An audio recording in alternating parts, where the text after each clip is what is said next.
वुफू मूल रूप से एक सोर्ड्समैन था जिसने कल्टीवेट करके सबसे शक्तिशाली सोर्ड वेनरेबल का रियल्म हासिल कर लिया था। लेकिन ठीक जब वह गॉड किंग बनने वाला था, उसे अनगिनत पावरफुल एक्सपर्ट्स ने घेर कर धोखे से हमला किया। युंजू पीक की चोटी पर थका हारा और अकेला वह अंत में घृणा के साथ मर गया।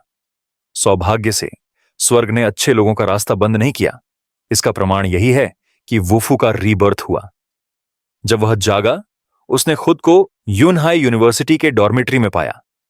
वो सच में रिबॉर्न हो चुका था, लेकिन इसी पल उसे एहसास हुआ कि उसके शरीर की स्पिरिचुअल एनर्जी पूरी तरह गायब हो चुकी है। वुफा की 30,000 साल की कल्टीवेशन राख बन चुकी थी। उन लोगों का तरीका सच में बहुत विशेष था, लेकिन जब स्वर्ग ने उसे एक और जिंदगी दी थी, तो अब वो सब विलेंस के लिए दुर्भाग्य बनने वाला था। वुफू ने मन ही मन कसम खाई कि इस जीवन में वह एक बार फिर यूनुआ पीक की चोटी पर खड़ा होगा, और तब वही समय होगा जब उन लोगों को अपने कर्मों की पूरी कीमत चुकानी पड़ेगी। जैसे ही वह यह सोच ही रहा था, डॉर्मेट्री का दरवाजा अचानक खुला। एक खूबसूरत, फैशनेबल और थोड़ी एरोगेंट लड़की अंदर आई। ओह, वुफू जाग गया? उसने बिना किसी इमोशन के पूछा। यह चेहरा, ये आवाज। वुफू तुरंत पहचान गया। ली मंगाओ, उसकी यूनिवर्सिटी वाली एक्स गर्लफ्रेंड। उसे तुरंत समझ आ गया कि वह उसी समय में वापस आया है जब वह घायल था और डॉर्म में आराम कर रहा था। तो लाई मानो यहां क्या कर रही थी, वो पहले से अंदाजा लगा चुका था। यकीनन थोड़ा इंतजार बाद लाई माओ ने बेअदबी से कई चीजें उसके बेड पर फेंक दी। हैंडबैग, फोन, सारे गिफ्ट्स जो वुफू ने उसे डेटिंग के समय दिए थे। फिर उसने घमंड से कहा, हमारा ब्रेकअप हो चुका है, अब मैं ये सारा कचरा वापस कर रही हूं। वुफू इतनी बुरी तरह घायल इसलिए हुआ था क्योंकि ली मंगो ने उसे धोखा देकर एक अमीर यंग मास्टर के साथ अफेयर किया था, जिसका सरनेम स्याओ था। वुफू को साफ याद था कि तब उसने सिया तियनहाओ को ऑफेंड किया था, जिसके कारण सबके सामने उसे बुरी तरह पीटा गया था। उसके बाद उसके पिता को भी सिया के पिता ने कंपनी से निकाल दिया था। जितना वो याद करता गया, उतना ही उसका दिल दुखता गया। वर्तमान में वापस नाव अभी भी गई नहीं थी। उसका चेहरा देखते ही वुफू को घोर घृणा हुई। उसने ठंडे स्वर में पूछा, और कुछ? ली मंगाओ ने भौहें सिकोड़कर बिना झिझक वुफू को कोसना शुरू कर दिया। वुफू, तुम खुद को समझते क्या हो? तुम्हारी औकात क्या है कि तियनहाओ को ऑफेंड कर सको? तुम जाग गए हो तो जाओ, दर्पण में खुद को देखो कि तुम किस हालत में हो। फिर वो उसके नए बॉयफ्रेंड का मैसेज सुनाती है। अगर वुफू और उसके पिता घुटनों पर गिरकर अपॉलॉजी कर लें, तो सिया का पिता तुम्हारे पिता को कंपनी में रहने देगा। थोड़ा याद रखो कि तुम्हारा पूरा परिवार तुम्हारे पिता की क्लीनर वाली सैलरी पर ही चलता है। वुफू का दिल बर्फ की तरह ठंडा हो गया। पिछले जीवन में वह सच में इस औरत से प्यार करता था, ये वह आज भी याद कर सकता था। लेकिन एक पूरा जीवन जी लेने के बाद लाई माओ अब उसकी नजरों में इनसिग्निफिकेंट थी। और वैसे भी एक आदमी का घुटना सोने जैसा होता है, किसी के सामने ऐसे ही झुक नहीं जाता। उसने सीधे जवाब दिया, जाओ और सिया को बोल दो, जो करना है साथ में कर लें। उसकी इस एटीट्यूड ने ली माओ को आग बबूला कर दिया। मैं पुरानी फीलिंग्स में यहां आई थी, पर जब तुम मरना ही चाहते हो तो मैं क्यों रुकूं? कहकर वो दरवाजा पटक कर चली गई। वुफू को कोई पछतावा नहीं हुआ। ऐसी शैलो औरत के लिए कुछ महसूस करने लायक कुछ बचा ही नहीं था। अब उसकी असली प्रायोरिटी थी अपनी शक्ति बढ़ाना, इससे पहले कि दुश्मन उसे ढूंढते आए। अच्छी बात यह थी कि उसके पिछले जीवन की सीक्रेट आर्ट्स और कल्टीवेशन टेक्निक्स उसे पूरी तरह याद थीं। अब सबसे सही समय था गेमिंग चाई रिफाइनिंग आर्ट को कल्टीवेट करने का और चाई रिफाइनिंग रेल्म में प्रवेश करने का। शायद यह बस समय की बात हो। साथ ही एक और जरूरी काम था, अपनी चोटों को पूरी तरह ठीक करना। जैसे ही वह बैठकर ध्यान लगाता, अचानक उसके सिर के ऊपर एक तेज स्विश हुआ। वुफू की आंखें फैल गईं। उसकी स्पिरिचुअल सोर्ड, जिसे वह खो चुका मानता था, इसी डॉर्म में प्रकट हो गई। वुफू ने अभी तक इस जीवन में की रिफाइनिंग रेल्म भी एंटर नहीं किया था, फिर भी डिवाइन वेपन का मटीरियलाइज्ड रूप दिखना बहुत चौंकाने वाला था। अगर दूसरे कल्टीवेटर्स ने इसे देख लिया तो मुसीबत तय थी। वह सोर्ड को छुपाने ही वाला था कि उसने जैसे ही उसे छुआ, ब्लेड टूट गई। लगता था यह भी पूरी तरह इंटैक्ट नहीं थी। सोड ची को भारी नुकसान पहुंचा था, इसीलिए केवल हिल्ट बची थी। वुफू ने ब्रोकन सोड से निकलती एसेंस को अब्सॉर्ब किया। थोड़ी ही देर में उसकी सारी चोटें पूरी तरह ठीक हो गईं। अब उसे अपनी वर्तमान शक्ति का परीक्षण करना था। वुहू उठा और दीवार की तरफ गया। एक हथेली मारी और सॉलिड दीवार पर सीधी भारी दरार पड़ गई। ऐसा घर पर ट्राई मत करना। वुहू संतुष्ट था। सिर्फ साधारण टेक्निक्स और हैंड टू हैंड कॉम्बैट से इतनी ताकत। आगे का रास्ता वाकई प्रॉमिसिंग था। इसके बाद वह डॉम से निकलकर स्कूल के पास वाले पार्क में कल्टीवेशन करने चला गया। वह एक ऊंची ट्री ब्रांच पर बैठ गया ताकि कोई नोटिस ना करे। लेकिन एक मुश्किल थी। अर्थ पर स्पिरिचुअल एनर्जी बहुत कम थी। ची रिफाइनिंग रेलम तक पहुंचना आसान था, लेकिन उसके आगे जाना लगभग असंभव था। तभी उसकी परेशानी के बीच उसने अपने रूममेट की आवाज सुनी। ऊपर से बैठा होने के कारण नीचे सब साफ दिख रहा था। उसका रूममेट कुछ खतरनाक दिखने वाले आदमियों को लेकर उसे ढूंढ रहा था। अजीब है, वो तो हमेशा यहां बैठता है, आज ही नहीं है। आप लोग कल आ जाना, मैं उसे ढूंढ लूंगा, रूममेट ने कांपते हुए कहा। मुझे लगता है तुम हमें बेवकूफ बना रहे हो, उन आदमियों ने चिढ़कर कहा। वुफू उसे पहचान गया। वह वंग मंग मंग था, उसका कमरे वाला और अर्थ पर उसका इकलौता सच्चा दोस्त। साफ था ये लोग वुफू से दुश्मनी करने आए थे, लेकिन वंग मंग मंग डर के मारे उन्हें डॉर्म में नहीं ले गया और यहां घुमा लाया। भाई वू की चोटें अभी ठीक हुई हैं, कृपया भाई हां से मेरी तरफ से माफ कर देना, प्लीज उसे छोड़ दो, वंग मंग मंग ने गिड़गिड़ाकर कहा। लेकिन वे आदमी मानने को तैयार नहीं थे। उन्होंने कहा, ब्रदर हो ने पिछले बार तुम्हारी इज्जत देखकर वुफू की टांगें नहीं तोड़ी थी, लेकिन इस बार वुफू ने ली मिंजियो के सामने घमंड दिखाया और उससे मैसेज वापस भेजने को भी बोल दिया। इस बार शावानो बिल्कुल नरमी नहीं करेगा। वो इसलिए कि उसने अपने गुंडों को यहां उसे ढूंढने भेजा था, और इस बार कोई चाहे जितनी भी सिफारिश कर ले, वुफू को बचाना नामुमकिन था। इसके बाद उन्होंने वंग मंगम को भी पीटना शुरू कर दिया, क्योंकि उन्हें लगा कि उसने जानबूझकर उन्हें इधर घुमाया ताकि वुफू को बचा सके। बेचारा वंग मंगम पलटकर मार भी नहीं सका और जमीन पर गिरकर मार खाता रहा। उनका जो हस्की पपी था, जिसे वो दोनों पालते थे, उसको भी उन गुंडों ने निशाना बनाया। वंग मंग मंग ने जल्दी से उसे अपने बदन से ढक लिया और बोला, उसे मत मारो, ये तो बस छोटा सा जानवर है, इसके साथ ऐसा मत करो। और वैसे भी वुफू कई दिनों से बेहोश है, इसे अगर चोट लगी तो इसकी जान भी जा सकती है। बेचारा वांग मंगम, जिसने सिर्फ उन्हें गुमराह करके वुफू को बचाने की कोशिश की, खुद ही उनकी मार का थैला बन गया। लेकिन उसी वक्त जैसे ही गुंडे फिर से वार करने जा रहे थे, वुफू वहां आ गया। उसने अपनी बंधी हुई दाईं हाथ से ही उस गुंडे की मुट्ठी रोक ली। इतना ही नहीं, वुफू ने उसका हाथ पीछे की ओर मोड़ दिया, जिससे वो बदमाश दर्द से चीख उठा। आखिर में वुफू ने एक जबरदस्त फ्लाइंग किक मारी, जिससे वो गुंडा लहूलुहान होकर कई मीटर दूर जा गिरा और आसपास खड़े सब लोग दंग रह गए। मैं पागल होने से पहले दफा हो जाऊं, वुफू ने बिना कोई एक्सप्रेशन बदले धमकी दी। उसे जिंदा और इतने खतरनाक हाल में देखकर वंग मंग मंग डर गया और चिल्लाकर बोला कि वुफू तुरंत भाग जाए, क्योंकि उसे लगता था कि वुफू इन गुंडों को हर नहीं पाएगा। लेकिन उन बेवकूफों को समझ ही नहीं आया कि आज का वुफू पहले जैसा नहीं था। उन्हें बस इतना समझ आया कि उसने आकर उनके भाई को चोट पहुंचाई है, इसलिए अब बदले में उसकी जान लेनी ही पड़ेगी। भाग जा वुफू, वंग मंग मंग ने फिर चिल्लाया। लेकिन वुफू पूरी तरह शांत रहा और बोला कि आज भागने की जरूरत गुंडों को है, उसे नहीं। उन लोगों ने बेहद बेरहमी से हमला किया, डंडों के साथ साथ चाकू भी निकाल लिया। एक सिल्वर हेयर वाला आदमी चाकू लेकर बिजली की तरह उसकी ओर झपटा, लेकिन वुफू ने पीछे झुककर उसका वार बचा लिया। वो आदमी वार चूक कर लड़खड़ा गया और उसी मौके का फायदा उठाकर वुफू ने उसके चेहरे पर एक जबरदस्त मुक्का जड़ दिया। उसकी मुट्ठी की ताकत इतनी जबरदस्त थी कि एक और गुंडा वहीं गिर पड़ा। तभी मोटा सा वंग मंगम उठकर खड़ा हुआ, बेहद उत्साहित होकर बोला, भाई फू, तू तो लाजवाब है, ये कैसे कर रहा है तू? लेकिन वुफू के पास उसे समझाने का टाइम नहीं था, क्योंकि बाकी दो गुंडे भी टूट पड़े थे। यहां तक कि लंगड़ाता हुआ रैट फेस वाला भी अपने भाई का बदला लेने दौड़ पड़ा। लेकिन किस्मत ने मौका ही नहीं दिया। वुफू ने तुरंत हाथ घुमाया और दाएं वाले गुंडे को उड़ा दिया। बचे हुए रेड हेयर वाले की हालत खराब हो गई।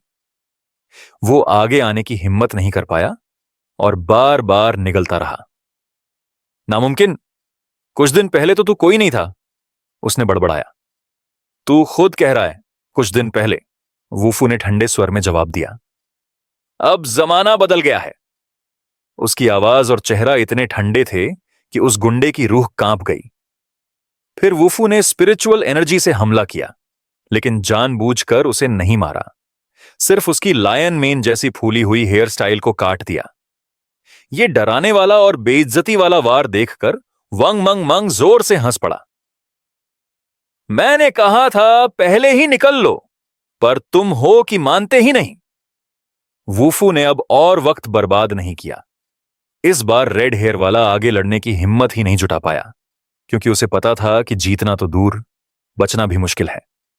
वो सब एक दूसरे को संभालते हुए भागने लगे। लेकिन जैसे ही वो कुछ कदम चले, वंग मंगम का पपी बड़े पेड़ों की तरफ भौंकने लगा। वुफू ने गौर किया, और जैसे ही उसने सिर घुमाया, एक पत्ता छिपे हथियार की तरह उसकी ओर उड़ा। वुफू तुरंत हट गया और वो पत्ता पीछे के पेड़ के तने में सीधा ढंस गया। ये चाल, पिकिंग लीव्स, फ्लाइंग फ्लावर्स, इतनी सटीक थी कि साफ पता चल रहा था कि इसे किसी आम इंसान ने नहीं छोड़ा। इसके बाद उस तकनीक का मालिक भी बाहर आया, एक मध्य उम्र का आदमी। उसने वुफू को देखते ही अपनी उंगलियां चटकाईं और बोला कि वुफू अपनी ताकत का गलत इस्तेमाल कर रहा है और दूसरों को दबा रहा है, और ये कि वो कोई खास नहीं है। उसे लगा तीनों गुंडों के साथ नाइंसाफी हुई है, इसलिए वो वुफू को सबक सिखाना चाहता था। फिर वो उन भागे हुए लड़कों पर चिल्लाया, अभी तक गए क्यों नहीं? हालांकि वो और वुफू एक दूसरे को नहीं जानते थे। तीनों तो वैसे ही डरकर भाग गए। आदमी को इतना घमंडी देखकर वंग मंग मंग फिर डर गया और धीमे से वुफू से बोला, लगता है हमने किसी मास्टर को चिढ़ा दिया है। और वुफू समझ गया कि अब वाली लड़ाई पहले की तरह आसान नहीं होगी। वह बोला कि वंग मंग मंग कुत्ते को लेकर तुरंत निकल जाए। अगर जीत न सको तो भागना, यह तो सबसे आसान बात है। वंग मंग मंग परेशान था, लेकिन दोस्त के कॉन्फिडेंस भरे चेहरे को देखकर उसने बोझ न बनने का फैसला किया। वह पपी को लेकर भाग गया और मन ही मन वुफू के लिए दुआ करने लगा। सारे अनजान लोग जा चुके थे। अब सिर्फ वह आदमी और वुफू आमने सामने खड़े थे। दोस्त, तुम कल्टीवेटर हो, मोर्टल्स पर हाथ उठाना शर्म की बात नहीं लगती? उस आदमी ने उसे देखा और वुफू की असाधारण पहचान समझकर थोड़ा विनम्रता से बोला, ताकि वुफू समझे कि पहले गुंडों ने ही उसे उकसाया था। इसलिए उसने जवाब दिया। साफ था कि वुफू सच कह रहा था, लेकिन आदमी को उसकी बात बहाना लगी, क्योंकि ची रिफाइनिंग स्टेज की ताकत वाला कल्टीवेटर कुछ मोर्टल इंसानों से कैसे उकसाया जा सकता है। उसने दाईं मुट्ठी में स्पिरिचुअल एनर्जी भरी और छलांग लगाकर हवा में से वुफू पर सीधा हमला किया। वो सच में कल्टीवेटर था। उसका पंच बेहद सटीक था, लेकिन वुफू ने उसे रोक लिया और एकदम शांत रहा। फिर उसने तुरंत पलटवार किया। हवा में उछलकर पीछे फेंके जाने के बाद उस आदमी को शरीर के अंदर तेज दर्द फैलता महसूस हुआ। वुफू ने उसकी हालत देखकर हमला रोक दिया। आदमी को लगा कि वुफू ने उसे खतरे में देखकर फायदा उठाकर हमला नहीं किया। क्या यह सचमुच वही सच बोल रहा था जो उसने कहा? वुफू ध्यान से उसे देख रहा था, यह सोचकर कि इस सीनियर की कल्टीवेशन उससे 2 लेवल ऊपर है, फिर भी उसकी स्पिरिचुअल एनर्जी बहुत कमजोर है। लगता है उसे पहले ही अंदरूनी चोट लगी थी। उसकी नजर मानो सब भेद देख ले रही थी। तभी वुफू बिजली की तरह तेजी से उसके पीछे पहुंचा और एक मूव किया, लेकिन वो हमला नहीं था, जांच करने के लिए था। और जैसा उसने अंदाजा लगाया था, उस आदमी की मेरिडियंस पहले ही क्षतिग्रस्त हो चुकी थीं, इसलिए वह पूरी ताकत नहीं लगा पा रहा था। आदमी ने पहले सोचा कि वुफू पीछे से हमला कर रहा है, इसलिए घबरा गया, लेकिन तुरंत उसे एहसास हुआ कि उसकी टूटी हुई मेरिडियंस आधी से ज्यादा ठीक हो चुकी हैं। तो तुम मेरी हीलिंग कर रहे थे? उसने आश्चर्य से कहा, क्योंकि की रिफाइनिंग स्टेज वाला ऐसा नहीं कर सकता। तो जरूर वुफू अपनी असली पहचान छुपा रहा था। तभी अचानक सूट और सनग्लासेस पहने कई आदमी भागते हुए आए। शायद वही लोग उस सीनियर के बॉडीगार्ड्स थे जिनसे अब भी वुफू की लड़ाई हुई थी। उन्होंने उसके मुंह पर खून देखा तो और घबरा गए और तुरंत मान लिया कि ये सब वुफू ने किया है। बिना बॉस के आदेश का इंतजार किए सबने वुफू को घेर लिया। उसके दाएं हाथ में एनर्जी इकट्ठी होती देख उन्हें जरा भी हैरानी नहीं हुई। उल्टा उन्हें तुरंत समझ आ गया कि वुफू एक कल्टीवेटर है। लेकिन कल्टीवेटर हो या ना हो, उनसे निपटने के तरीके थे। इसीलिए बॉडीगार्ड्स ने अपने गन्स निकाल लिए। पहला बुलेट चल भी चुका था और वुफू उसे भी डॉज करने में कामयाब रहा। उसकी स्पीड गोली से भी तेज थी, जिससे सब दंग रह गए। वुफू उसी स्पीड से उस गार्ड के पास जा पहुंचा जिसने गोली चलाई थी, लेकिन उसके काउंटर अटैक करने से पहले ही एल्डर ने जोर से चिल्लाकर कहा, तुम सब पीछे हटो। बॉडीगार्ड्स हैरान रह गए और जिसने गोली चलाई थी उसे एल्डर ने बिना दया के एक थप्पड़ मार दिया। फिर उसने वुफू की ओर मुड़कर सम्मान से हाथ जोड़कर कहा, थैंक यू यंग मैन, तुम्हारी मेडिकल सहायता के लिए। लगता है ये सब गलतफहमी थी, मुझसे भूल हुई, माफ करना। पीछे खड़े बॉडीगार्ड्स को समझ नहीं आ रहा था कि उनका बॉस अचानक एक नौजवान को इतना सम्मान क्यों दे रहा है। वुफू ने भी इस बात पर जोर नहीं दिया, क्योंकि उसने सिर्फ इसलिए मदद की थी कि उसे आदमी में कोई बुरी नीयत नहीं दिखी थी। अगर वो सच में गुंडों का साथी होता तो बात अलग थी। वुफू की कम उम्र के बावजूद उसकी गहरी ताकत और शांत स्वभाव देखकर एल्डर को लगा कि वह उस पर भरोसा कर सकता है। इसलिए उसने एक विनती रखी। उसकी बेटी की मेरिडियंस भी उसकी तरह ब्लॉक हो गई हैं और वो चाहता था कि वुफू उसकी भी मदद करे। ये सुनते ही बॉडीगार्ड्स चौंके। बॉस, मिस की मेरिडियंस तो सालों से ब्लॉक्ड हैं। डॉइस्ट मास्टर शी युएन तक ने हाथ खड़े कर दिए थे। ये कैसे ठीक करेगा? ये तो धोखेबाज लगता है। वुफू ने खंखार कर सिर उठाया। ये लोग बुरा भला कह भी रहे थे तो इतनी ऊंची आवाज में कि साफ लगे कि वह उसे सुनाए। और जो गार्ड पहले उस पर गोली चला चुका था वह सबसे ज्यादा भड़क गया। उसने वुफू की ओर उंगली दिखाते हुए कहा, हफ्तेब ग्रैंड मास्टर भी मिस को ठीक नहीं कर पाया और एक एयर कंडेंसेशन रियलम कल्टीवेटर क्या कर लेगा सिवाय धोखा देने के। उसी पल एल्डर ने उसे फिर एक जोरदार थप्पड़ मारा। बदतमीज, यहां बॉस कौन है, तू या मैं? ये एक्सपर्ट है और उसे तेरी समझ की जरूरत नहीं। वुफू को यह पारिवारिक लड़ाई देखने में बिल्कुल दिलचस्पी नहीं थी। उसने हल्की खांसी करके एल्डर को रुकने का इशारा किया। एल्डर थोड़ा शर्मिंदा हुआ और बोला, माफ करिए यंग मैन, मैं जरा बहक गया था। वुफू ने ठंडे स्वर में कहा, महाशय, मुझे याद नहीं कि मैंने आपकी मदद के लिए कभी हां कहा हो।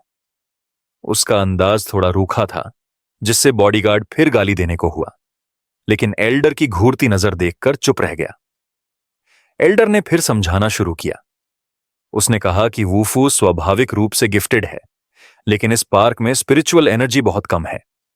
उसके पास टेन्फू हॉर्न में एक विला है जहां स्पिरिचुअल एनर्जी बहुत प्रचुर है और वुफू वहां कभी भी कल्टीवेट कर सकता है। बॉडीगार्ड का गुस्सा भीतर ही भीतर फटने लगा। वो विला तो बॉस की सबसे खास जगह थी और वो उसे एक कंडेंसेशन रियल्म युवा के लिए खोल रहा था। पर वह बोल नहीं सका, वरना एक और थप्पड़ पड़ता। स्पिरिचुअल एनर्जी की बात सुनकर वुफू थोड़ा डगमगाया। एल्डर ने यह बात भांप ली और उसे और मनाने लगा। उसने कहा कि विला बेहद शांत है, कोई परेशान नहीं करेगा, और अगर वुफू उसकी बेटी को ठीक कर दे तो विला के अलावा भी वो जो चाहे एल्डर उसके लिए कर सकता है। आखिरकार वुफू मान गया, क्योंकि ब्लॉक्ड मेरिडियंस ठीक करना उसके लिए मुश्किल काम नहीं था। उसने अपना फोन नंबर एल्डर को दे दिया। एल्डर इतने खुश हुआ जैसे कोई खजाना मिल गया हो। वहीं बॉडीगार्ड बड़बड़ाया, अगर ये लड़की को ठीक ना कर पाया तो इसकी खैर नहीं। वुफू बेफिक्र होकर डॉम लौट रहा था जब उसे एक अननोन नंबर से कॉल आया। उसने उठाते ही पूछा, कौन? उधर से एक चुभने वाली आवाज आई, वुफू, तू बड़ा चालू बन गया है। माफी तो नहीं मांगता, ऊपर से लोगों को मारता है। तुझे 10 मिनट देती हूं, अगर नहीं आया तो तेरे दोस्त और कुत्ते का क्या होगा कहना मुश्किल है। वुफू ने लाये मिनियाओ की आवाज पहचान ली, लगता है उसका असली चेहरा सामने आ गया था। उसे फोन पर हस्की की रोने जैसी भौंक भी सुनाई दी। धत्तो तेरी। उसने दांत भींचते हुए सोचा कि वंग मंग मंग और पपी दोनों को सियाहो और उसके गिरोह ने अगवा कर लिया है। खैर, उसे चिंता थी कि वो लोग कहां मिलेंगे, पर वे खुद ही फोन करके बुला रहे थे। उधर ली मनगाओ और सियातन हाओ के टीवी की प्राइवेट रूम में गले मिलकर शराब पी रहे थे। दो लंबे बॉडीगार्ड्स उनके साथ खड़े थे। दरवाजे के पास छुपकर दो गुंडे आयरन रॉड्स लेकर वूफू पर हमला करने के लिए घात लगाए बैठे थे। वे सोच रहे थे कि चाहे वूफू का शरीर कितना ही मजबूत क्यों ना हो, इन लोहे की रॉड्स से उसकी हड्डियां जरूर टूटेंगी। भाई, थोड़ा दूर बैठ, खून उछलकर तुझ पर ना पड़ जाए, ली मंगयाओ ने हंसते हुए कहा, वूफू की पिटाई की कल्पना करते हुए। वंग मंग मंग और छोटा डॉग अब मजबूती से बांधे हुए थे। उनके मुंह पर कपड़ा बंधा था और उन्हें कमरे के कोने में फेंक दिया गया था।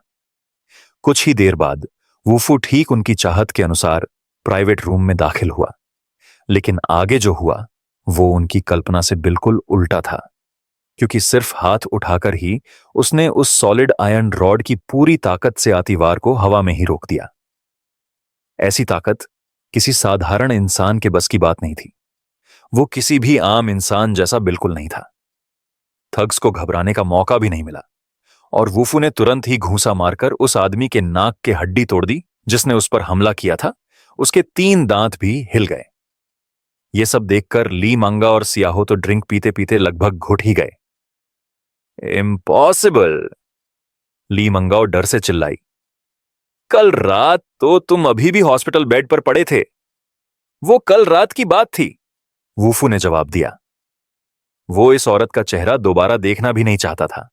सियान हाओ के पास खड़ा बॉडीगार्ड अपने मालिक के कान में फुसफुसाया कि शायद वूफू ने अपने कपड़ों के नीचे आयरन ब्लॉक्स छुपा रखे हों, नहीं तो वो इस तरह वार रोक ही नहीं सकता था। यह सुनकर ली मंगाओ ने राहत की सांस ली और बड़बड़ाई, मैंने पहले ही कहा था वो ट्रैश है। वो अचानक इतना स्ट्रांग कैसे हो सकता है? सो ही केम प्रिपेयर्ड। वूफू ने उनकी बातों पर जरा ध्यान नहीं दिया। वह सीधे अपने दोस्त के पास गया। वंग मंग मंग का मुंह अभी भी बंधा था, बस कुछ घुटी हुई आवाजें ही निकल पा रही थीं, पर अंदर से वो बहुत भावुक था, क्योंकि वूफू उसकी जान जोखिम में डालकर उसे बचाने आया था। लेकिन वूफू ने पहले छोटे डॉग एरा को खोला और उसे प्यार से उठाकर पूछा, एरा, तुम ठीक हो? एरा ने 2 बार भौंक कर जवाब दिया। यह देखकर वंग मंग मंग तो लगभग खून ही थूक देता। 5 सेकंड में डॉग को खोल दिया और उसे बाद में याद किया। वूफू ने आखिरकार झुककर अपने दोस्त को खोलना शुरू किया ही था कि तभी सियान हाओ के बॉडीगार्ड ने पीछे से हमला कर दिया। वंग मंग मंग चेतावनी भी नहीं दे पाया कि वूफू मुड़ा और एक ही किक से उस कमीने को दीवार पर दे मारा। उसका सूट खून से सन गया। बाहर खड़ा सियातियन ये सब देखकर भी नहीं डरा, क्योंकि उसे अपने नंबर पर भरोसा था। उसे लगता था वूफू उसे लड़ने के लायक ही नहीं है। सियातियन ने उंगलियां चटकाईं और कुछ और बॉडीगार्ड्स अंदर आ गए। इस बार सब एक साथ हमला करना चाहते थे, लेकिन वूफू की नजर में ये सब बस चींटियां थीं। गिनती ज्यादा होने से क्या होता है, चींटियां ही रहती हैं। अगर मरने का इतना शौक है तो वो उन्हें अपने स्पिरिट फिल्ड पंच से विदा कर देगा। वूफू का घूंसा इतना तेज था कि जैसे उसके सामने की स्पेस फट गई हो। तीनों बॉडीगार्ड्स एक साथ उड़े और उनके मालिक के सामने गिर पड़े। फिर वूफू ने भौंहा उठाकर पूछा, और कोई है? Come at me, all of you. इस बार सियाहो की हालत खराब हो गई। वो और लियो दोनों ने सिर हिलाकर साफ इनकार कर दिया और बॉडीगार्ड्स बुलाना बेकार था, सरेंडर करना ही ठीक लगा। वूफू फिर धीरे धीरे आगे बढ़ा। चूंकि ऐसा है, अब पुराने हिसाब चुकता करते हैं। उसके इस तेवर को देखकर वंग मंग मंग के मन में अलग ही उथल पुथल होने लगी। ये उसका जाना पहचाना रूममेट नहीं लग रहा था। यहां तक कि डॉग एरा भी पेट के बल लेटकर प्राउडली मुस्कुरा रहा था, जैसे कह रहा हो, गुड, अब तुझे कोई तंग नहीं करेगा। अब वो उस डॉग एंड बिच जोड़ी के सामने पहुंच गया था, जबकि सियाहो सोच रहा था कि अब कैसे माफी से मांगे। तभी लाई माओ अचानक चिल्लाई, वूफू वूफू हुसा, तुम लड़ाई के अलावा कर भी क्या सकते हो? एक गुड फॉर नथिंग हमेशा गुड फॉर नथिंग ही रहता है। शट अप, सियाहू ने उसे जोर से डांटा। लाई मंगाओ पूरी तरह हिल गई। वूफू को छोड़कर सिया तियनहाओ के साथ आने के बाद यह पहली बार था कि उसे इस तरह डांटा गया हो, और वह भी अपने एक्स बॉयफ्रेंड की वजह से। ली एमजीओ की आंखें नफरत से भर गईं। उसके मन में बस एक ही ख्याल आया, काश वूफू मर ही जाए। लेकिन यह ख्याल तुरंत टूट गया क्योंकि अचानक उसे पैरों पर कुछ गर्म गर्म बहता महसूस हुआ। उसने नीचे देखा तो हस्की उसके पैर पर पेशाब कर रहा था। यह डॉग सच में लोगों को इंसल्ट करना जानता था। लेकिन इससे पहले कि वूफू इस कुत्ते और इस जोड़ी से हिसाब चुकाता, प्राइवेट रूम का दरवाजा अचानक लात मारकर खुला। अंदर एक स्टाइलिश लड़की आई जिसके सार पर नेजा स्टाइल डबल बन्स थे। उसने गुस्से से चिल्लाया, मेरे इलाके में कौन हंगामा कर रहा है? वूफू ने देखा, लड़की उम्र से छोटी लगती थी। उसके सिर के ऊपर जो डिवाइन वेपन बना था वो 2 आयरन हैमर्स थे जो उसकी पर्सनालिटी से बिल्कुल मिसमैचेस लग रहे थे। इसलिए उसे थोड़ा मजा आया। लेकिन लड़की भी उसे घूर रही थी क्योंकि कमरे में सिर्फ वही इमॉर्टल कल्टीवेटर था। उसने देखा कि अभी अभी वूफू ने सोर्ड इंटेंट मैनिफेस्ट किया था, लेकिन उसकी स्ट्रेंथ अभी बहुत वीक थी। फिर भी वो उसकी टेरिटरी पर तमाशा कर रहा था। यह बात उसे बहुत इरिटेट कर गई। हे किड, तुम जैसे छोटे बच्चे मेरी जगह हंगामा करने की हिम्मत कैसे करते हो? उसने चुनौती दी। यस, वही है, यही है जिसने मेरे बॉडीगार्ड्स को मारा। सिया तियनहाओ ने तुरंत वूफू की शिकायत कर दी। लेकिन वूफू तो बस हंस रहा था क्योंकि उसी समय हस्की फिर से लड़की की टांग पकड़कर खड़ा था, जैसे फिर से पेशाब करने वाला हो। लगता था वंगमंग मंग ने इसे बहुत पानी पिलाया था। लड़की अब और नहीं बोली, सीधे हमला कर दिया। कियन हाओ के बेकार गुंडों से बिल्कुल अलग। एक इमॉर्टल कल्टीवेटर को संभालना मुश्किल था। वो लड़की बेहद तेज थी। वूफू ने बाहें मोड़कर डिफेंस बनाया, फिर भी वो कॉर्नर में धकेल दिया गया। उसकी अटैक पावर बहुत स्ट्रांग थी। एक पूरे कल्टीवेशन रेल्म ऊपर वाले से हारना स्वाभाविक ही था। अब जाकर शाओ तियनहाओ और लीलिंग शाओ को समझ आया कि वूफू अब इमॉर्टल कल्टीवेटर बन चुका है, इसीलिए वो एक रात में इतना स्ट्रांग हो गया। वे लोग मन ही मन यही उम्मीद कर रहे थे कि वह लड़की वूफू को अच्छी तरह सबक सिखाए, वरना उनका तो खेल खत्म था। पहला वार करने के बाद जब उसने देखा कि वूफू पलटकर हमला नहीं कर रहा, तो लड़की ने और भी बेरहमी से तेज तेज अटैक करना शुरू कर दिया। उसकी स्पीड बहुत तेज थी, हर मूव फुर्तीला था। लेकिन दिक्कत यह थी कि उसके पास असली लड़ाई का अनुभव बिल्कुल कम था, इसलिए उसके कई ओपनिंग साफ दिख रहे थे। जैसे ही उसने किक मारी, वूफू ने मौका पकड़कर काउंटर अटैक कर दिया। लेकिन उसकी काउंटर अटैक की स्टाइल ने पूरा कमरा एकदम शांत कर दिया, क्योंकि वूफू ने उसे सीधे एक जोरदार स्लैप जड़ दिया।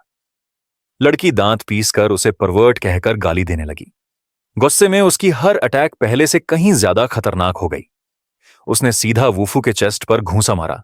उसका इरादा एक ही पंच में उसका दिल फोड़ने का था। लेकिन जैसे ही उसका घूंसा वूफू के शरीर से टकराया, उसमें बिल्कुल भी ताकत नहीं रही।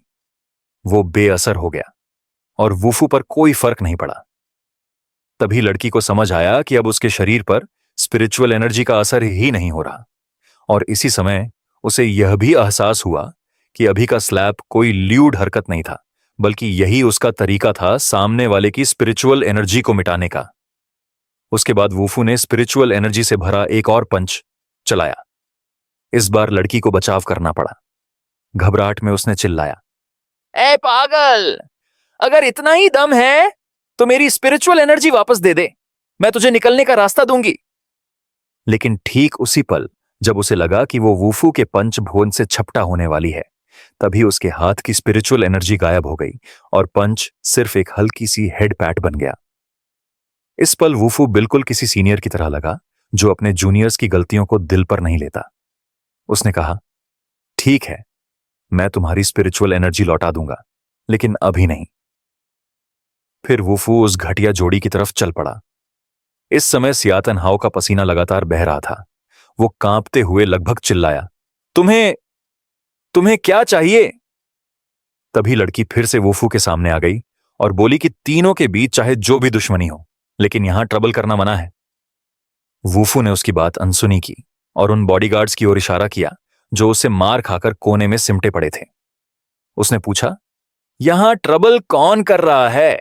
इन्हें पूछ लो, सबसे ज्यादा इन्हीं को पता है। लड़की ने उन सबको देखा और उस अनजानी दहशत के दबाव में वे सच बोलने पर मजबूर हो गए। ट्रबल सियाहो ने शुरू किया था। उसी ने इन लोगों को पैसे देकर यहां बुलाया था कि वे वूफू को सबक सिखाएं। यह सुनते ही लड़की ने आंखों में आग लेकर सियान हाओ की तरफ देखा। मुझसे झूठ बोलने की हिम्मत कैसे हुई? फिर वूफू ने लड़की को हल्का सा पीछे किया और सियाहो के सामने जाकर उससे बोला कि वह ठीक से उससे माफी मांगे। लेकिन यह लड़का एक टिपिकल रिच स्पॉइल्ड ब्रैट था। एपोलोजाइज, और वो भी उस इंसान से जिसे वो हमेशा नीचा समझता था। लाइक वूफू, एपोलोजाइज इन योर ड्रीम्स, वह चिल्लाया। लेकिन बात पूरी होने से पहले ही वूफू ने उसे ऐसा स्लैप मारा कि उसका चेहरा घूम गया। शेन हो हक्का बक्का होकर सुन्न पड़ चुके चेहरे को पकड़ते हुए बोला, तुमने मुझे मारने की हिम्मत कैसे की? जवाब में वूफू ने उसके दूसरे गाल पर भी उतनी ही जोर से स्लैप मारा। दोनों तरफ सिमिट्री बन गई। सियातयानहा गुस्से से फट पड़ा। वो चिल्लाया कि अगर उसने वूफू की जान न ली तो वो इंसान नहीं। लेकिन ये उसका बस का नहीं था। वूफू ने शांत रहकर कहा, बदला लेना है तो ले लेना, लेकिन पहले माफी मांगो। इस समय लड़की भी बोल पड़ी, गलती तुम्हारी थी। सू फैमिली की टेरिटरी पर तुमने ट्रबल किया। मैंने तो अभी तुम्हारा हिसाब भी नहीं मांगा। एक सॉरी बोलना इतना मुश्किल है? दोनों के दबाव में भारी संघर्ष के बाद आखिर सियातियानो ने दांत पीसते हुए कहा, आई एम सॉरी। वूफू ने सुना और बोला, अब दफा हो जाओ। सियातियन हाओ एक सेकंड भी रुकना नहीं चाहता था। वह गुस्से में निकल गया। लाई मानो भी तुरंत उसके पीछे भागी। उसका हाथ पकड़कर पूछा कि वो ठीक है या नहीं। लेकिन वो कैसे ठीक होता? शवानहा ने उसका हाथ झटक कर चिल्लाया, मुझे तंग मत करो, दूर हो जाओ। लाई माओ फिर से डांट खाकर स्तब्ध खड़ी रह गई। उसका गुस्सा फूट पड़ा। इतनी मेहनत से उसने एक हैंडसम अमीर आदमी पटाया था और एक बार फिर वूफू ने सब खराब कर दिया। वूफू, वो कमीना, वह दांत पीस कर बोली।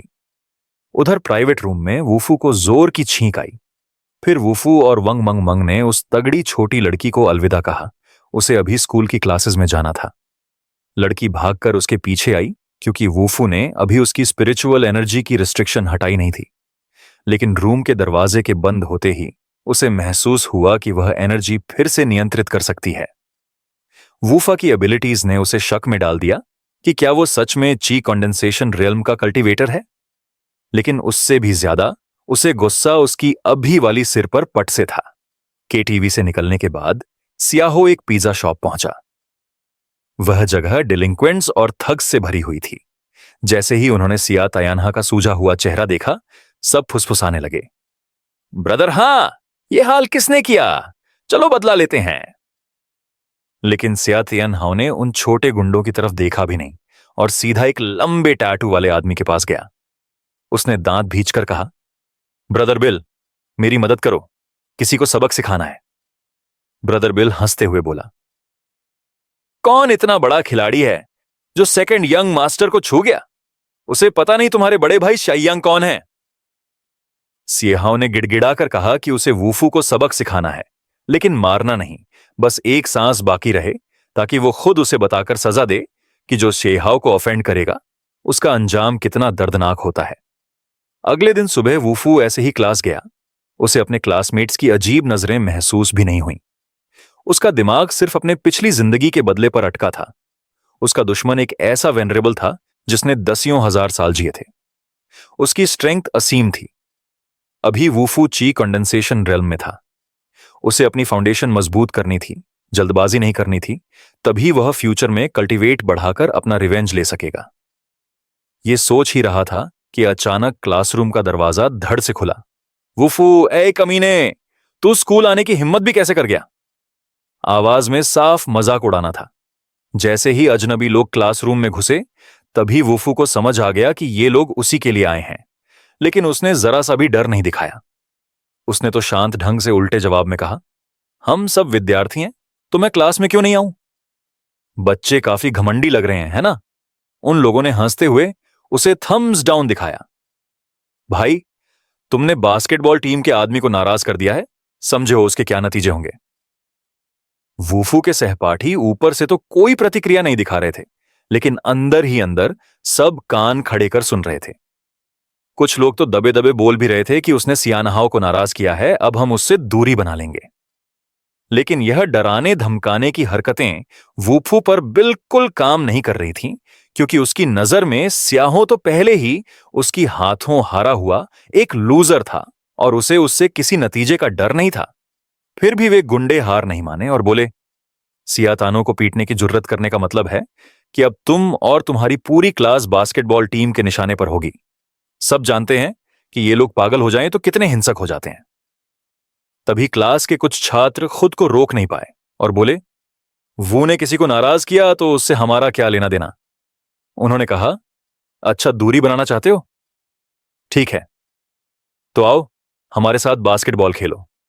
अगर हमें हरा दिया तो हम तुम्हें छोड़ देंगे। ऐसी मांग वाकई बेहूदी थी। वूफू ने कभी बास्केटबॉल सीखा ही नहीं था। उसके दोस्तों को उसे मना करना चाहिए था, लेकिन वे लोग फिर से उकसाने लगे। क्या हुआ, डर गए? वू ने जवाब दिया, खेलना है तो खेलेंगे। शायद उन्हें उम्मीद नहीं थी कि वूफू सच में मान जाएगा। फिर पुराने नियम के अनुसार वे बोले, अगर तुम हार गए तो आज से जब भी मिलेंगे तुम्हें हमें डैड बुलाना होगा। वूफू ने पूछा, और अगर उल्टा हो जाए, अगर तुम लोग हार गए तो? जवाब में वे जोर जोर से हंस पड़े। हम तुमसे हार जाए? नामुमकिन। लेकिन अगर तुम सपने देखना चाहते हो तो देखो, अगर हम हार भी गए तो हम भी तुम्हें डैड बुलाएंगे। बाजी तय हो चुकी थी। वूफू और वे लोग कोर्ट की ओर निकल पड़े। जिन्हें सुनने में आया कि उसने सियाहों को नाराज कर दिया है और अब बास्केटबॉल खेलकर मामला सुलझा रहा है, वे भी तमाशा देखने आ गए। लेकिन कोर्ट पर पहुंचते ही ज्यादातर लोग निराश हो गए, क्योंकि देखने भर से ही लगता था कि वूफू की टीम और बास्केटबॉल टीम के बीच फर्क आसमान जमीन का है। उसके अलावा एक और लड़का ठीक ठाक था। बाकी में वांग मंग मंग जो मोटी थी और दो लड़के जो छोटे और दुबले पतले थे। दूसरी तरफ बास्केटबॉल टीम के सदस्य लंबे, मजबूत और पूरी तरह एथलेटिक दिख रहे थे। लड़कियां तो आते ही जो जीन का नाम चिल्लाने लगीं। बास्केटबॉल टीम का कप्तान, स्मार्ट, टैलेंटेड और उनका मेल गॉड। उसके पिता स्कूल के सीईओ भी थे। वही था जो क्लास में वूफू को धमकाने लोगों को लाया था, पर वूफू के लिए वह मोर की तरह पंख दिखाता हुआ कोई खतरा नहीं था। उसने भीड़ के सामने कहा, तुम बुरी तरह हारोगे, मेरा नाम याद रखना, जीन। ये जीन रसूखदार भी था। देखने वाले सोच रहे थे कि वूफू शायद जीने से ऊब चुका है, क्योंकि जीत हार से ज्यादा मसला था उसे नाराज करने का, जिसके बाद स्कूल में जीना मुश्किल हो जाता। पीछे हो रही बातें वूफू ने सुनी, लेकिन उसने परवाह नहीं की और खेल पर ध्यान लगाया। रेफरी ने दोनों टीमों को पोजीशन लेने का इशारा किया और बताया कि मैच 30 मिनट चलेगा, ज्यादा स्कोर वाला जीतेगा। जैसे ही सीटी बजी, जीन ने गेंद झपक ली और शानदार ड्रिबलिंग करते हुए 3 पॉइंट डालने बढ़ा। कप्तान होकर उसे मिस करने का सवाल ही नहीं था। पहले 10 सेकंड में ही स्कोर 3-0 हो गया। पूरा स्टैंड खुशी से शोर मचा उठा। वांग मंग मंग हद से ज्यादा घबरा गई। उसे लगा आज वे पूरी तरह बर्बाद हो जाएंगे, क्योंकि टीम अच्छी खेलने वाली तो थी ही। रेफरी भी शायद उसी के पक्ष में था, लेकिन वूफू बिल्कुल शांत था। खेल अभी शुरू ही हुआ था। उसका ध्यान सिर्फ जीन पर था, क्योंकि वही टीम का मुख्य अटैकर था और ज्यादातर ड्रिबलिंग उसी की थी, बाकी सिर्फ ब्लॉक करने वाले थे। लेकिन इस बार जब जॉर्टन गेंद लेकर हूप के नीचे पहुंचा तो परिणाम बदल गया। वूफू ने गेंद चुरा ली। उसकी स्पीड इतनी तेज थी कि जॉर्टन को प्रतिक्रिया का मौका ही नहीं मिला। उसने तुरंत अपने साथियों को उसे रोकने का इशारा किया, लेकिन तभी असली इमॉर्टल कल्टीवेटर वाली स्किल काम आई। वूफू बिजली की तरह घेरा तोड़ता हुआ ऊपर उछला और सफलतापूर्वक डंक कर दिया। दर्शक दंग रह गए। उन्हें उम्मीद नहीं थी कि वूफू इतना दमदार निकलेगा। गेंद चुराना, पूरी टीम को चकमा देना, सबके बीच से निकल जाना, कुछ ऐसी ही चालों ने धीरे धीरे जीन की टीम और वूफू की शौकिया टीम के बीच का अंतर कम कर दिया। जॉर्टन अब पिछड़ रहा था। जिस पर वह रोब जमाने आया था, उसी के आगे कमजोर पड़ने लगा। वह बेचैन होने लगा और जितना बेचैन होता गया उतनी ही गलतियां करने लगा। वुफू दिमागी खेल भी बहुत बढ़िया खेल रहा था। हर बार जब जॉर्टन शॉट डालने ही वाला होता, वुफू जानबूझकर गेंद छीन लेता। दर्शक शांत हो गए, खासकर जॉर्टन को सपोर्ट करने आए लोग। किसी ने नहीं सोचा था कि स्कूल की बास्केटबॉल टीम वुफू से इस तरह हार जाएगी। उधर जॉर्टन थककर चूर होने लगा था। उसे भी नहीं लगा था कि वुफू इतना छुपा हुआ हुनरमंद होगा। इसीलिए उसने रणनीति बदली। क्योंकि वुफू को छोड़कर उसकी टीम के बाकी लड़के डरने लायक नहीं थे, तो उसकी टीम के सब सदस्य वुफू को चारों तरफ से घेर कर उसे ड्रिबलिंग और पास करने से रोकने लगे। इस नीच तरीके से उन्हें फायदा मिला और स्कोर फिर बढ़ गया, 2 बनाम 8। बाहर के लोग गुस्से से बोले, ऐसी घटिया तरकीब, क्या सबको अंधा समझ रखा है? लेकिन जॉर्टन और उसके लोग शर्मिंदा होने की बजाय वुफू को चढ़ाते हुए बोले, क्या हुआ? तुम तो बहुत जबरदस्त थे ना, दिखाओ अपनी सारी स्किल्स। इस तनाव भरे माहौल में अचानक 2 कुत्ते वुफ वुफ भौंके, मानो वुफू का हौसला बढ़ा रहे हों। और सहपाठियों ने भी उसका उत्साह बढ़ाना शुरू कर दिया, शायद इसीलिए क्योंकि वे इस गिरोह से और दबना नहीं चाहते थे। जीन और वांग मंग मंग दोनों बेहद घबराए हुए दिख रहे थे, तो वुफू ने उसके कंधे पर हाथ रखकर कहा, चिंता मत कर, खेल में अभी 10 मिनट बचे हैं, असली खेल तो अब शुरू होगा। तपती धूप उस बास्केटबॉल कोर्ट पर चमक रही थी जहां यह नाइंसाफी वाला मैच चल रहा था। किसी ने गेंद जॉर्टन को पास की और उसके गुंडों ने वुफू को ब्लॉक कर लिया। जॉर्टन तेजी से ड्रिबलिंग करते हुए उससे आगे निकला और चिढ़ाते हुए बोला, मेरे साथ खेलने का सपना देख रहे हो? इतना कहकर वह आराम से वुफू को पार कर गया। उसकी नजर साइड में गई, जैसे वह वुफू की दिशा भांप रहा हो। तभी वुफू तेजी से घूमकर ब्लॉक करने वाले लड़के को चकमा देकर पीछे से उसकी परछाई की तरह उससे चिपक गया। जॉर्टन को भनक भी नहीं लगी कि वुफू कब आगे निकल आया। वह हूप की ओर देखकर उछला और पूरी ताकत से शॉट लिया, पर उसी पल वुफू का पतला सा हाथ ऊपर उठा और हवा में ही गेंद पकड़ ली। गेंद छीनकर वुफू जमीन पर उतरा, झुककर फेंक करने जैसा झांसा दिया और जॉर्टन उस चाल में फंस गया। उसे लगा वुफू तुरंत शॉट लेगा, इसलिए वह ब्लॉक करने कूद गया। नीचे उतरते ही उसे समझ आया कि वह धोखा खा चुका है। तभी वुफू ने घुटने मोड़े और उछलकर गेंद पूरे कोर्ट के पार फेंक दी। इतनी दूर से शॉट जाना लगभग अविश्वसनीय था, लेकिन गेंद सीधी नेट में जा गिरी। जॉर्टन की टीम के होश उड़ गए। ये क्या, इतनी दूर से? मैं सपना देख रहा हूं क्या? बाहर भीड़ सनसना उठी। जॉर्गन खुद यकीन नहीं कर पा रहा था। यह असंभव है। स्कोर हो चुका था 35-23। वांग मंग मंग दंग रह गई। यह तो कमाल है। जॉर्टन हारना नहीं चाहता था। उसने 3 लड़कों को आदेश दिया, यू और यू इसे कसकर घेरो। उसके आदमी बुरी तरह कोशिश करते हुए वुफू को घेरने लगे, लेकिन वुफू बेपरवाह था। सोचते हैं मुझे रोक लेंगे। वह हवा की तरफ फुर्तीला होकर निकलता गया। हरे कपड़ों वाला लड़का सामने था। वुफू उसकी बगल से भूत की तरह सरक गया, फिर घूमते हुए 2 लाल कपड़ों वाले लड़कों को भी झटका देकर निकल गया। बाहर दर्शक दोनों टीमों के लिए चिल्ला रहे थे, गो वुफू। लेकिन इसी बीच जॉर्टन अपने बास्केट के पास पहुंच चुका था। वुफू अभी काफी दूरी पर था। जॉर्टन ने पीछे की स्थिति देखी और दांत भींचते हुए सोचा, ये लोग मुझे रोक नहीं सकते। वह उछलकर शॉट लेने लगा। अब ये पकड़ नहीं पाएगा। पर तभी किसी के पैरों ने जमीन से धक्का मारा और वुफू की आकृति उसके ठीक बगल में प्रकट हुई। उसने गेंद को हाथ से उछलते ही उड़ा दिया। जॉर्टन जैसे बिजली का झटका खाकर सुन्न रह गया। ये कैसे? बाहर भीड़ गूंज उठी। गो गो। वो खुद झुककर ताकत इकट्ठी की और एक तेज हुश आवाज के साथ गेंद फिर पूरे कोर्ट के पार फेंक दी और वह फिर से नेट में जा गिरी। स्कोर हुआ 42-37। देखने वाले खुशी से फट पड़े। ये 2 बनाम 8 में भी जीत रहे हैं। ये वुफू तो बेकार समझा जाता था, ये इतना ताकतवर कैसे? जॉर्टन का चेहरा काला पड़ चुका था। भीतर ही भीतर वह बुरा भला कह रहा था, इस कमीने ने मेरी इज्जत मिट्टी में मिला दी, बाद में देख लूंगा। तभी उसका एक आदमी बोला, भाई टैन चलो। वांग मंग मंग चिल्लाई, रुको, तुम लोग हार गए और अब भाग रहे हो, कुछ भूल नहीं रहे? श्याओ झू गुस्से में बोला, भागो यहां से, तुम चाहते हो भाई टैन तुम्हें डैडी बुलाए? संभव नहीं, वूफू ने एरा को पकड़े हुए शांत स्वर में कहा। एक नालायक बेटे को अपनाने में क्या दिक्कत है? एरा ने मौके पर 2 बार वुफ वुफ करके हां भी भर दी। श्याओ आग बबूला होकर झपटा। तुम तो हद कर रहे हो। उसने घूंसा चलाया पर वूफू फुर्ती से बच गया। घूमते ही उसने एक शक्तिशाली किक उसके सीने पर मारी। वह दर्द से दोहरा होकर पीछे जा गिरा और अपने साथियों से टकराकर लुढ़क गया। बाहर लोग दंग रह गए। अरे, लड़ाई शुरू हो गई। अब जॉर्टन को डर लगने लगा।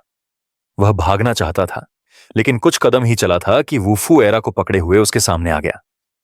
जॉर्टन घबराकर पीछे हटते हटते गिर ही पड़ा। तभी एक हाथ ने उसकी कलाई पकड़ ली। वूफू की पकड़ इतनी प्रचंड थी कि जॉर्टन लाख कोशिश करके भी छुड़ा ना सका। वूफू ठंडी नजरों से बोला, हार गए हो और भाग रहे हो। हमने कहा था पीछे हटने का कोई मौका नहीं होगा। जॉर्टन मन ही मन सोच रहा था, यह बंदा इतना ताकतवर कैसे? वूफू ने झुंझलाते हुए कहा, जल्दी बोलो। जॉर्टन और बहाने करने लगा, लेकिन बाहर सब गवाह थे। भीड़ चिल्लाई, बोलो डैडी, बाजी बाजी होती है। दर्द से पसीने में भीगा जॉर्टन फिर भी हार नहीं मान रहा था। वह बोला, वूफू, तुम इसका पछतावा करोगे। वूफू ने उसकी धमकी अनदेखी करते हुए पकड़ और खड़ी कर दी। जॉर्टन दर्द से चीख उठा। वूफू ने सख्त आवाज में कहा, अब बोलोगे? जॉर्टन ने दांत भींचे और धीरे से कहा, डैड। यह सुनते ही वूफू ने हाथ छोड़ दिया और मुड़ते हुए कहा, मेरे जैसा बाप तुम जैसे निकम्मे बेटे को नहीं चाहिए। दफा हो जाओ। जॉर्टन अपनी दुखती कलाई पकड़कर घुटनों पर गिर गया। शर्म से बोल भी नहीं पा रहा था। वांग मंग मंग उसके पीछे चलती हुई बोली, भाई फू, ये तानाहो और जॉर्टन दोनों लोग आसान नहीं है। बाद में बदला ले सकते हैं, सावधान रहना। दृश्य बदलकर वूफू के शांत डॉर्म रूम में पहुंचता है। अपने निजी कमरे के बिस्तर पर वह चुपचाप कल्टीवेशन कर रहा था। उसके पास बैठे 2 छोटे साथी जिज्ञासा से उसे देख रहे थे। उन्हें समझ नहीं आ रहा था कि उनका मालिक क्या कर रहा है। कमरे में स्पिरिचुअल एनर्जी और इलेक्ट्रिक स्पार्क्स लहरा रहे थे। रोशनी चमकी और वूफू ने आगे मुक्का मारा। बिजली उसके कानों के पास तड़की। अभ्यास खत्म कर उसने बुदबुदाया, नॉन एटरची कल्टीवेशन आर्ट 3 फॉर्म में बटा है, शुरुआती, मध्य और उन्नत ची रिफाइनिंग रेल्म के चरणों के अनुसार। वूफू सोच रहा था कि अब उसे स्पिरिचुअल एनर्जी से भरी जगह ढूंढनी चाहिए ताकि वह की रिफाइनिंग के शुरुआती चरण में ब्रेक थ्रू कर सके। तभी मंग मंग ने दरवाजा खोलकर कहा, भाई फू, क्लब एक आउटडोर कैंपिंग इवेंट रख रहा है, चलोगे? जगह त्यान फू हैन के पास है। पहाड़ भी हैं, पानी भी है, नजारा बहुत खूबसूरत है। मंग मंग बहुत उत्साहित लग रही थी और सबसे महत्वपूर्ण बात यह थी कि वहां बहुत सारी ब्यूटीफुल गर्ल्स थीं। लेकिन अभी अभी कही गई बातों में वूफू को सिर्फ एक ही जानकारी में दिलचस्पी थी, टीनफू हाओ युआन। मंगेम ने सिर हिलाकर कहा, हां बिल्कुल सही। टीनफू हाओ युएन, यूनहाई सिटी के सारे रिच लोग वहीं इकट्ठा होते हैं। उसने दोहराया, और सबसे महत्वपूर्ण बात यह थी कि वहीं सारी ब्यूटीफुल गर्ल्स भी होती हैं। वूफू ने 2 छोटे साथियों के सिर पर हाथ फेरते हुए सोचा, जो अभी ब्रेक थ्रू करने वाले थे, यह जगह वाकई बहुत अच्छी है। थोड़ी देर सोचने के बाद उसने हामी भरी। ठीक है। मैंगम को लगा कि उसने गलत सुना है। वूफू ने सिर हिलाया, मैं वैसे भी कुछ काम करने आया हूं, तो वहीं निपटा लेंगे। उसका रूममेट भी उसके साथ जा रहा था। मैंगम इससे पहले से ज्यादा खुश हो गई। ग्रेट। कैंपिंग स्पॉट शहर में नहीं है, बल्कि पहाड़ों के पास है। स्कूल बस को ट्विस्टिंग और टर्निंग माउंटेन रोड से होकर जाना था। बस तेज गति से अपने डेस्टिनेशन की ओर बढ़ रही थी। बस में वूफू बिल्कुल भी लोकप्रिय नहीं लग रहा था। एक लड़का इंपेशेंट होकर बड़बड़ाया, यह भी क्यों साथ आया?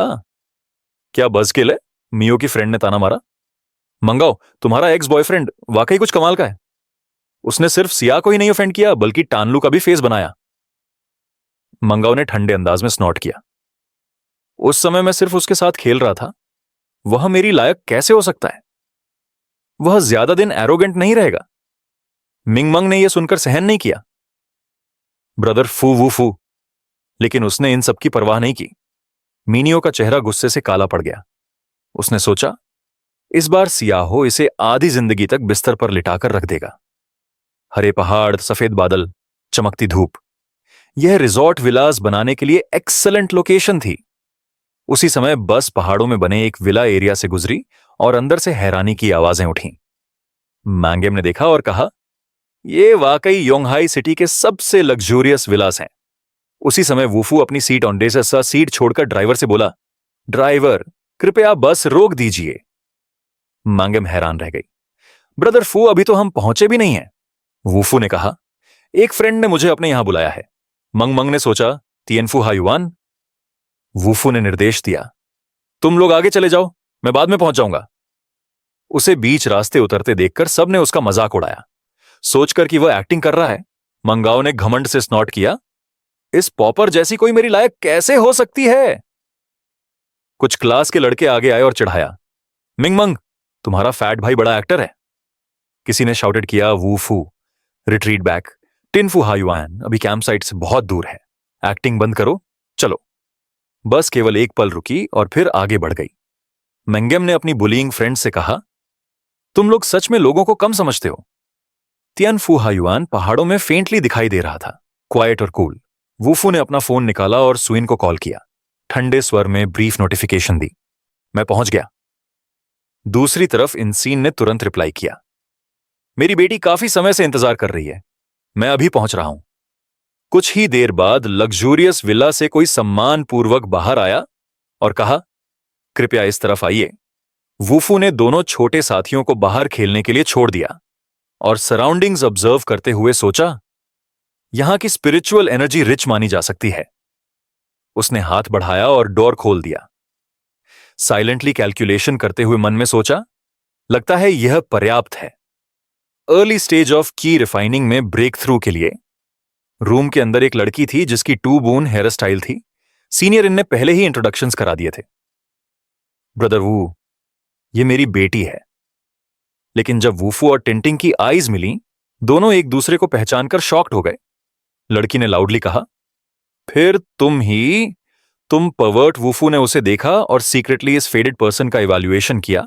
सोच में पड़ा, क्या यह हो सकता है टिंटिंग भी उसे स्क्रूटिनाइज कर रही थी? क्या यह मास्टर वही रिक्लूसिव एक्सपर्ट है जिसके बारे में फादर ने बताया था? यह सोचते हुए उसने पीछे देखा कि और कोई आया है या नहीं। वूफू ने उसके थॉट्स पढ़ लिए और बोला, देखना जरूरी नहीं, मैं अकेला आया हूं। टिंटिंग डर से कांपते हुए डिफेंसिव स्टांस में आ गई। तुम क्या चाहते हो? उसने वॉर्न किया, सोचो मत कि मैं तुमसे डरूंगी सिर्फ कुछ ट्रिक्स के कारण। वूफू को यह अम्यूजिंग लगा। उसने श्रग किया, मैं यहां तुम्हारी बीमारी क्योर करने आया हूं। उसे विश्वास नहीं हुआ कि कोई रिफाइनिंग स्टेज का व्यक्ति वास्तव में उसकी बीमारी क्योर करना चाहता है। इन रेप्रिमांडेड अपनी बेटी टिंटिंग, रूड मत बनो। अगर वह केवल रिफाइनिंग स्टेज में है तो क्या? यह यंग मैन स्ट्रेंथ एक्स्ट्रॉर्डिनरी है। टिंटिंग ने डिफायंस से ग्रम्बल किया, एक्स्ट्रॉर्डिनरी? क्या वह सिर्फ परवर्ट है? बॉडीगार्ड ने एक बॉक्स इनेन को पेश किया। बॉस, मेडिसिनल हर्ब्स रेडी हैं। इनेन ने ब्रोकेड बॉक्स लिया और वूफू को दिया। मैंने सारी मेडिसिनल हर्ब्स तैयार की हैं जो तुम्हें चाहिए यंग मैन, देखो क्या यह पर्याप्त है? वूफू ने ब्रोकेड बॉक्स की तरफ देखा, सीक्रेटली शॉक्ड। यह सम ऑफ मनी कंसिडरेबल था। बॉक्स खोलने पर टॉप ग्रेड मेडिसिनल हर्ब्स भरी हुई थीं। वूफू को रिलीफ हुआ, ये सभी बेस्ट कल्टीवेशन मटेरियल्स थे। टिंटिंग ने सोचा, वह स्विंडलर है और वह बहुत डिस्प्लीज थी। वह सिर्फ परवर्ट ही नहीं, स्विंडलर भी है। देखते हैं तुम मुझे कैसे क्योर करोगे? वूफू ने इनेन से कहा। सीनियर, आपकी बेटी की प्रॉब्लम बहुत सीरियस है, यह मेडिसिनल हर्ब्स काम नहीं करेंगी। टिंटिंग ने यह सुनकर अपनी सस्पिशन और बढ़ गई। मेरे फादर ने जो ग्रैंड मास्टर बुलाया वह भी क्योर नहीं कर पाया। कैसे डेयर कर सकता है कोई रिफाइनिंग स्टेज कल्टीवेटर ऐसे एरोगेंट शब्द बोलने का? इंशेन्स बॉडीगार्ड ने गहरी फ्राउंड की और वॉर्न किया, बॉस, मुझे लगता है यह किड फ्रॉड है, उसके ट्रिक्स पर मत फॉल करो। इनेन ने पास्ट एक्सपीरियंस रिकॉल किया और कॉन्टेम्पलेशन में चला गया। क्या यह कोइंसिडेंस हो सकता है? लेकिन उससे पहले कि वह कुछ करे, वूफू ने पहले ही अपनी हाथ में स्पिरिचुअल एनर्जी गैदर कर ली थी, टिंटिंग की कंडीशन इवैल्यूएट करते हुए। सीनियर, आपकी बेटी की मेरिडियंस वर्षों से ब्लॉक्ड हैं। प्रिमोडियल स्पिरिट ग्रैंड मास्टर होने के बावजूद भी पावरलेस रहेगा। यह कहते हुए उसने मूव किया। उसकी पाल्म में इम्ब्यूड स्पिरिचुअल एनर्जी से स्विफ्टली टिंटिंग के चेस्ट के एक्यूपॉइंट पर दबाव डाला। स्पिरिचुअल एनर्जी जल्दी उसके बॉडी में एंटर हुई। वूफू ने सोचा, मैं ट्रिब्यूलेशन ट्रांसेंडिंग वेनरेबल हूं। टिंटिंग अटैक्ट हुई और अनएक्सपेक्टेडली एक माउथफुल फ्रेश ब्लड कॉफ किया। यह देखकर वूफू सीक्रेटली चकल्ड। एक मियर प्राइमोर्डियल स्पिरिट स्टेज इससे कैसे कंपेयर कर सकता है? इनेन हालांकि काल्म नहीं रह सके। उनकी बेटी अचानक अटैक हुई, लाइफ अननोन। उन्होंने लाउडली शाउटेड, टिंटिंग! बॉडीगार्ड ने अपनी गन उठाई और वूफू पर पॉइंट किया। क्या तुम डेथ चाह रहे हो? इनेन रेज में जल रहा था। स्पिरिचुअल एनर्जी स्वर्ल कर रही थी उसके चारों ओर। सच्चाई बताओ, तुम वास्तव में कौन हो? यह सीन देखते हुए सीन्स की आईज वाइड हो गई। उसने तुरंत बॉडीगार्ड से कहा कि अपनी बंदूक नीचे रखो। फिर उसने हाथ जोड़कर वूफू के सामने आदरपूर्वक झुककर सलाम किया। यह विनम्र व्यक्ति अशिष्ट था। जवान आदमी, क्या मैं पूछ सकता हूं कि आपका मास्टर कौन है?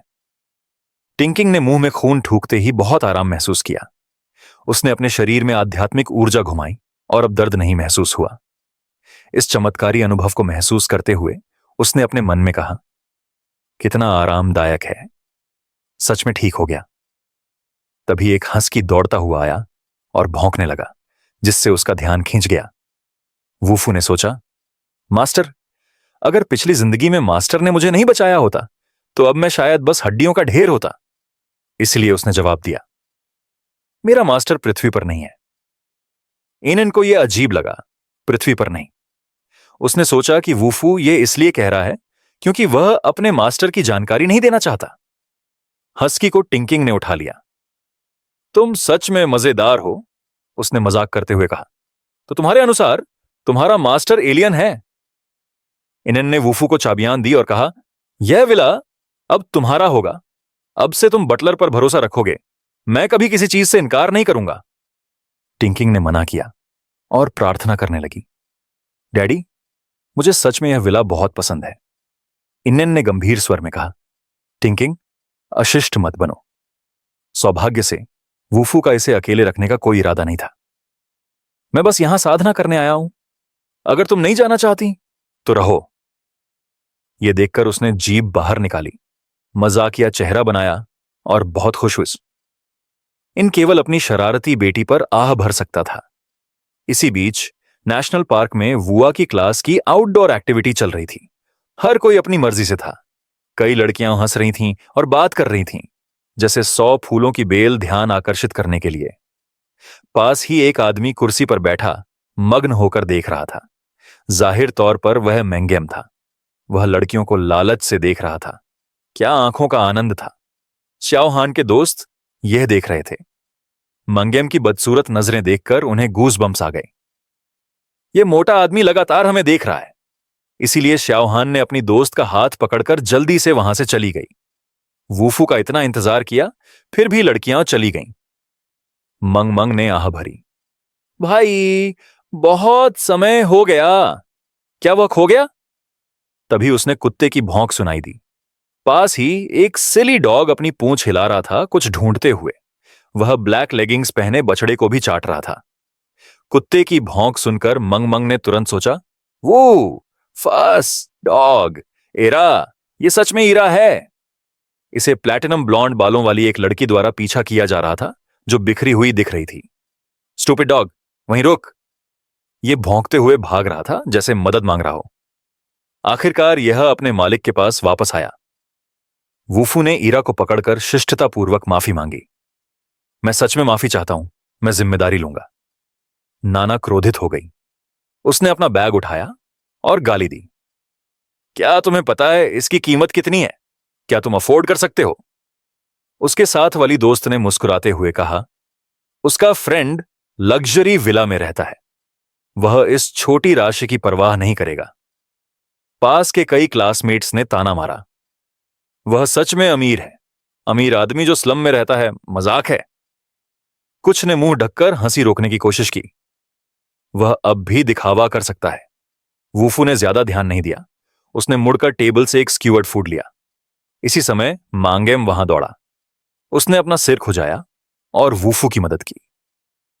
मैं सच में माफी चाहता हूं, यह कुत्ता मेरा है। इसी समय उस स्क्यूअर्ड फूड को हवा में खा लिया गया, बड़े आनंद से। इसी बीच वूफू ने अपनी पॉकेट से मोटी राशि निकाली।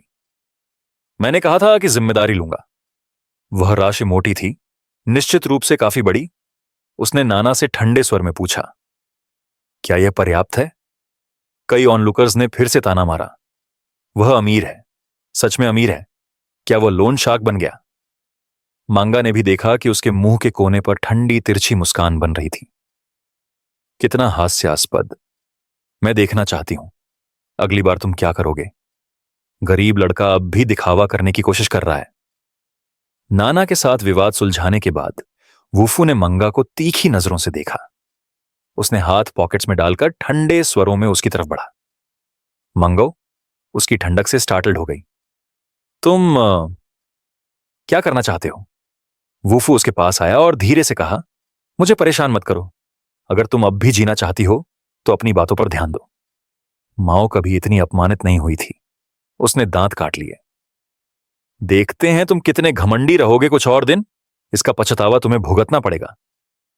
इसी समय काले बादल छा गए और आसमान ग्लूमी हो गया। किसी ने चिंता जताई, ओह नहीं, बारिश हो सकती है।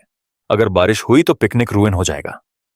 किसी ने गाली दी, बकवास मौसम का फोरकास्ट। किसी ने कहा, अगर बारिश हुई और बस समय पर नहीं आया तो। तभी सभी ने मंगाओ को फोन पर सुना, डार्लिंग, बस रिंग होने वाला है। क्या तुम हमें लेने आ सकती हो?